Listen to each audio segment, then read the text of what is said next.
आङो मोजां मोनदों मानो होनबा फर्म फिलआप आरो लेखा बायनांगौ बिनि थाखाय माने मोजाङानो जादों बिदि आङो मोजां मोनदों मानो होनबा फर्म फिलआप आरो लेखा बायनांगौ बिनि थाखाय माने मोजाङानो जादों बिदि होनाया जोबोदनो माने जोंहाबो न'आव एसे प्रब्लेममोन नालाय बाबा गैया बिदिनो माने बिदि होनाया मोजां जादों आरो बिदि राननानै होनाया आंनि नामा जथि नार्जारि आङो माबानिफ्राय थाकथारिनिफ्राय औ आं दा एबार ओइस फाइनाल होदों औ जोबोद मोजां मोनदों आरो आङो मा खालामनो सानदों बे आङो बे रांखौ आंनि फर्म फिलआप जेनेबा एडमिशन जागोन ना एबारावथ' एडमिशनाव बाहायगोन आरो আজি বহুত ভাল লাগিল আমাৰ MLA ছাৰে আমাক 5000 কোটি টাকা দিছে পঢ়া শুনা কৰাৰ কাৰণে মানে আমাৰ নিচিনা দুখীয়া মানুহ যদি এনেকৈ সহায় কৰে তেনেহ'লে আমি অলপ পঢ়াত সহায় হয় অসুবিধা কি আছিল আপোনাৰ এডুকেশ্যন মানে আমাৰ এডমিশ্যন লোৱাৰ টাইমত মানে আমিতো গৰীব মানুহ টাকা পইচা নাথাকে তাও কষ্ট কৰি মানে এডমিশ্যনটো কৰিব লাগিব এইটোৱে আমাৰ মানে অসুবিধা আছিল আৰু কিতাপ কিনাৰ টাইমতো কিতাপবোৰৰো বহুত দাম হয় না আৰু নতুন নতুন কিতাপ ওলাই আছে তো এই কাৰণে এইবিলাক অসুবিধা আছিল আৰু এইটো এতিয়া আমি পালোঁ এতিয়া আমাৰ অলপ সহায় হ'ল এনেকৈ যদি MLA সাহেব আমাক দি থাকে তাহলে আমাৰ ভৱিষ্যতে আৰু ভালেই হ'ব হা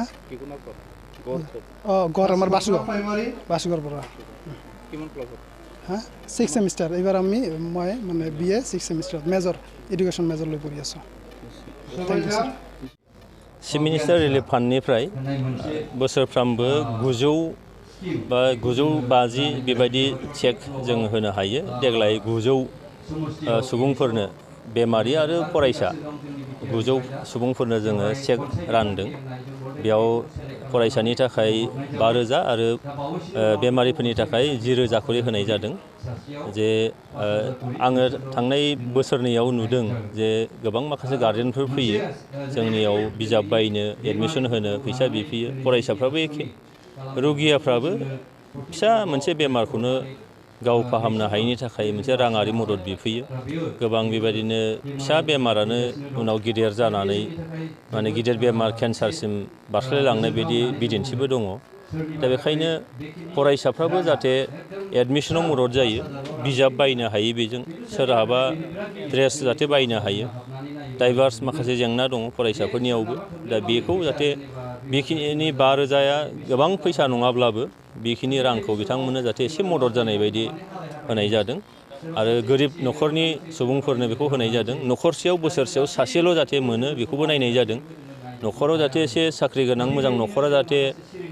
बिथांमोननो होथ'नाय जाया बेखौबो नायनाय जादों आरो रुगियाफ्रा माने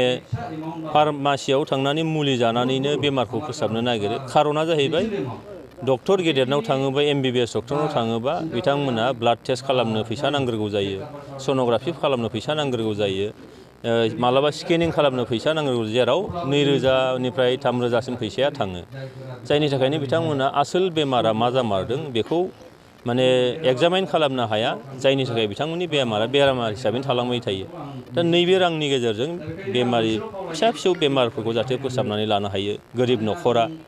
दा बिनि थाखाय बे अनसुंथाइखौ होनाय जादों आं मिजिं खालामो जे बोसोरसेयाव जोङो 900 न'खरनो जिहेतु बेमारि आरो फरायसाफोरनो होबाय थादों थांनाय बोसोरावबो होनाय जादों देग्लायबो होदों आरो फैबाय थानाय बे बोसोरबाखिनियाव आसाम सरकारा जिहेतु जोंनो बोसोरफ्रामबो बेबायदि अनसुंथाइ होनो सुबिदा होदों बेखायनो आंनि फारसेनिफ्राय दिनै नैबे 13 चिरां ब्लकआव गासै 200 जन माने